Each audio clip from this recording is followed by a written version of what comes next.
Now, earlier this month, nitrous oxide, popularly known as laughing gas or on the streets as NOS, became an illegal Class C substance due to possible psychological and physical harm.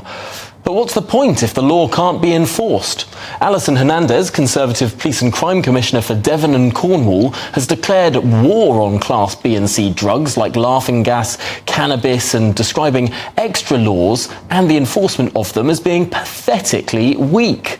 Well, let's discuss this now. Let's even debate it. We're joined by the former Metropolitan Police Detective Peter Bleksley in the studio and the Police and Crime Commissioner for Cleveland, Steve Turner, down the line to discuss this. Peter, let's start with you. This is a perennial issue for the government. Is it possible to win the war on drugs? Absolutely not. It's a war that will not and cannot be won. And that's been proven over the last 50 years since President Richard Nixon gave a speech to the UN in 1971 declaring drugs as public enemy #1, and hence the war on drugs was coined. It's impossible. Tonight, for example, there will be hundreds of thousands of people in the UK taking drugs. Cocaine, cannabis, ecstasy, you name it. And the majority of those people, the vast majority of those people, hold down responsible jobs, raise contributing children, and actually are a decent part of society. But they are forced into dealing with criminals because they like to recreationally take drugs. The only way to control what is now the 4th biggest industry in the world, yes, it's even bigger than the textiles industry, and look, we're all wearing clothes. The only way to control this industry is to regulate it by legalising the drugs so we can raise billions in tax revenue, we can reduce the harm dramatically, we can shave at least 10% off the prison population, and generally speaking, have some control of this industry. Steve Turner, over to you. Peter says the only way to have control over it is to legalise, regulate and tax. That's absolutely rubbish. Legalising a drug is not going to... These drug dealers aren't suddenly going to go off and work in McDonald's to find a different way of making their money. They're just going to find it more harmful substances to sell. We see that in places New York. New York has somewhere in the region of about 2,500 legal cannabis shops, but he's probably got another 2,500 that are illegal. There just isn't the infrastructure to monitor or regulate these things. And all that'll happen is you're just going to push unregulated, more harmful substances that are cut with things like bleach and God knows what else into that. So it's a foolish suggestion, and I'm really surprised somebody of the experience and the knowledge as this man has is even suggesting it, because whilst I appreciate it is a massive problem and we're not getting to grips with it, and I don't like the term war on drugs, what we have to do is we have to find ways of improving our public health to allow the people who want to come off drugs to come off drugs while clamping down on the dealers. And I'd love to see some much harsher sentences imposed. And it's not about changing the law. Our justice system has the sentencing powers. You can go to jail for life for a first instance of supplying a Class A drug, but it's never put out there. It's 16 years minimum for somebody who's been found to be supplying Class A's 3 times. When we start to see those sentences handed out, when people don't think it's an easy way to make money, we'll see much less dealers on our streets. And by helping people who want to come off drugs, that's how we reduce the problem. Legalising it and thinking that problem's going to go away, and that is just a complete fantasy. Over to you, Peter. Well, I'm afraid this Police and Crime Commissioner has showed a staggering lack of appreciation and understanding about who takes the majority of drugs in this country.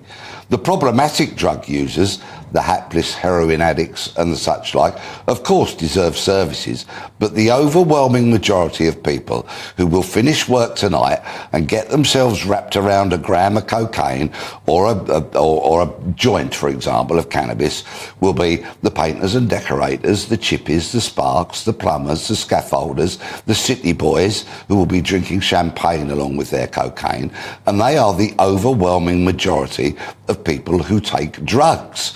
And if there was a way, by legalising and regulating drugs, that those people were not forced into criminal deals but bought them over the counter, for example, then we would have so many resources available for the hapless addicts, we would so dramatically cut the prison population, and we would take some control, considerable control, over the fourth biggest industry in the world. If drugs were invented today and we sat in front of the cabinet and said, here we go, cannabis, cocaine, heroin, ecstasy, they're all new, we've discovered them in a lab and grown them, who will we let run this industry that will be the fourth biggest in the world? Who on earth would say, we'll let criminals run the industry? That's the lunacy of it all. Steve, what you're suggesting is lunacy. Yeah, he's wrong. I don't disagree about the people who are taking these drugs.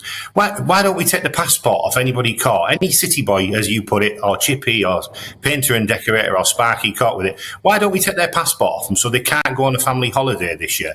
I'm telling you now, that would guarantee to drop drug use in this country. And by targeting the dealers and making it much harder for those people, because, again, they're not wandering around the streets. They're not seeing the violence. They're getting it delivered to their door quicker than pizza. That's what we need to stop, and that's what we need to clamp down hard on.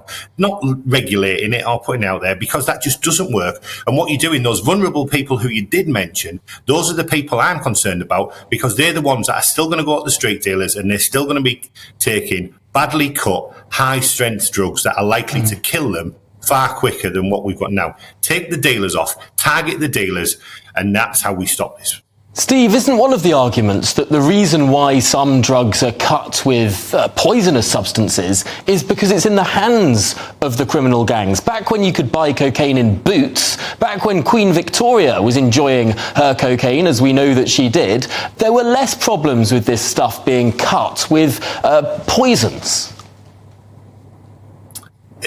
But it's still going to happen. That's what I'm saying. If you take your average drug dealer and think that for 1 minute, because you can suddenly now buy it in Boots, that they're going to go off and get a proper job, they're not. They're going to find different ways, different products to sell to the most vulnerable. And yes, you might protect a few high-flying executives who like some coke on a Friday and a Saturday night as part of their party lifestyle.